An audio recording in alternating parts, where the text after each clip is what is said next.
Most welcome to all of you in online class 6. Dear students,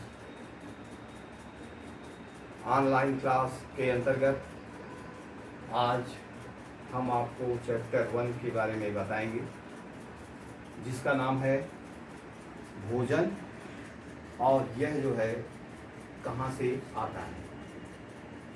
तो जैसा कि आप सभी जानते हैं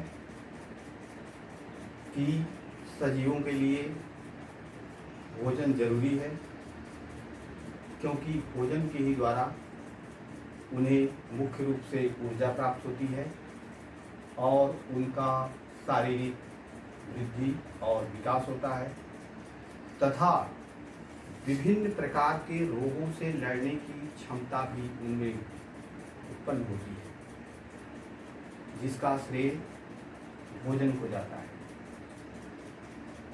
तो इस टॉपिक के अंतर्गत भोजन यह कहाँ से आता है। तो भोजन जो है मुख्य रूप से पौधों से हमें प्राप्त होता है, और कुछ भोज्य पदार्थ, खाद्य पदार्थ ऐसे भी हैं जो हमें जंतुओं से प्राप्त होता है, और उसी आधार पर जो जंतु केवल पौधे और पौधे से प्राप्त खाद्य पदार्थों को ग्रहण करते हैं,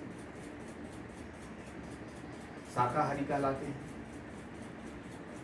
कुछ जंतु ऐसे भी होते हैं जो पौधे द्वारा प्राप्त खाद्य पदार्थ को खाते हैं, साथ ही साथ जंतुओं द्वारा भी प्राप्त खाद्य पदार्थ को खाते हैं।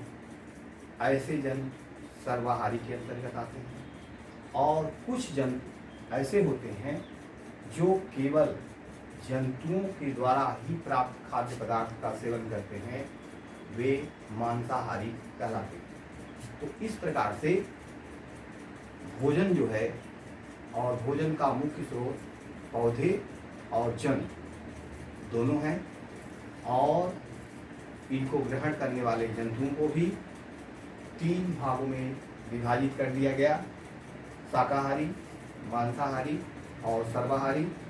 और कुछ जंतु ऐसे भी होते हैं जो सिर्फ और सिर्फ कीड़े मकोड़े खाते हैं, जो कीटाहारी के अंतर्गत आते हैं। अब यहाँ पर कुछ टॉपिक है जो आपको समझने के लिए नितांत आवश्यक है, जिसमें है स्वपोषी।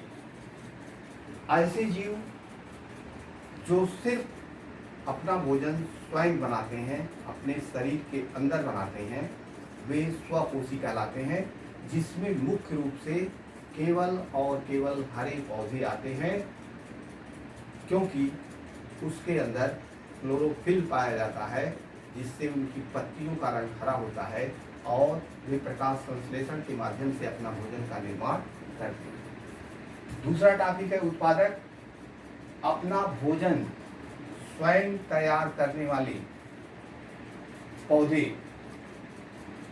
पेड़ पौधे प्रकृति में भोजन के उत्पादक कहलाते हैं, और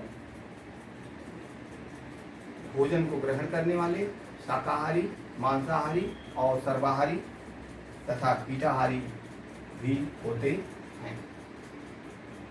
और भोजन में कुछ जंतु ऐसे होते हैं जो मांस देते हैं, कुछ ऐसे होते हैं जो अंडे देते हैं, कुछ जंतु ऐसे होते हैं जो दूध देते हैं, और उस दूध के द्वारा विभिन्न प्रकार के खाद्य पदार्थ निर्मित किए जाते हैं।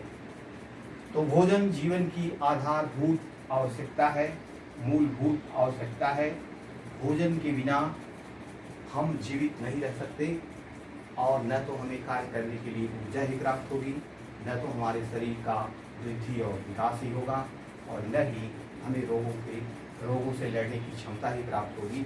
इसलिए भोजन का करना और समय पर करना नितांत आवश्यक है, और साथ ही साथ भोजन को करते समय हमें इस बात पर विशेष तौर से ध्यान देना पड़ेगा कि भोजन सिर्फ हम पेट भरने के लिए न करें, बल्कि हम ऐसे भोज्य पदार्थों का सेवन करें जिससे कि हमारे शरीर के अंदर आवश्यक भोजन के जो अवयव हैं, फॉर एग्जाम्पल कार्बोहाइड्रेट, प्रोटीन, वसा, विटामिन, खनिज लवण, रेशे और जल, सब जो है पहुंच सकें और उनका उपयोग हो सके और फिर उसके द्वारा ऊर्जा निर्मित हो सके और शरीर का वृद्धि और विकास हो सके। That's all. नेक्स्ट